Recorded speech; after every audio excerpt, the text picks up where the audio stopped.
Mr. Santorum. Yeah, go How ahead. do you hope to sway pro-life supporters to your campaign? Again, the same way I would on every other issue. Look at my track record. Look at a record of someone who's not only checked the box, but someone who's been a leader, someone who's had the courage to go out on life issues, the courage to go out on tax issues, the courage to go out on entitlement issues, on health care issues, on national security issues, across the board. I've had the courage to go out on controversial issues, take a tough stand, and deliver.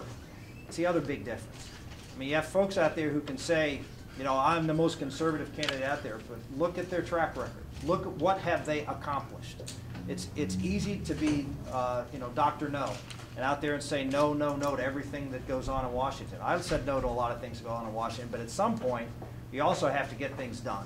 And so you look at the track record, and you look at someone on the abortion issues you point out, who was able, I'll never forget, you know, Pat Leahy. Everybody knows who Pat Leahy is.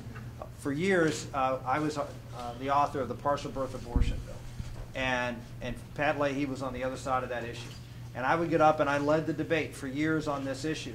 And I think some of the most compelling debate, candidly, was during that debate on the floor of the United States Senate. I'll never forget the day that Pat Leahy came down and walked up to me in the manager's chair and said, I think he said 20 minutes of your time.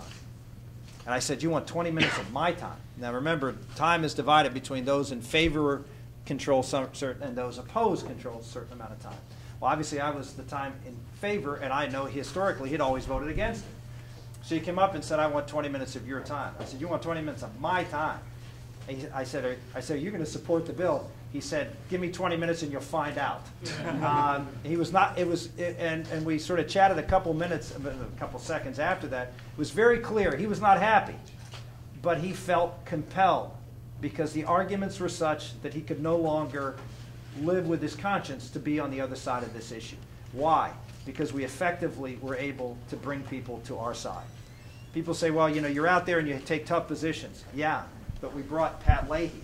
I brought Arlen Specter. I brought Daniel Patrick Moynihan to this side on an issue that you very rarely see people from the other side cross over to help. How? Because I have the ability to make the arguments that win.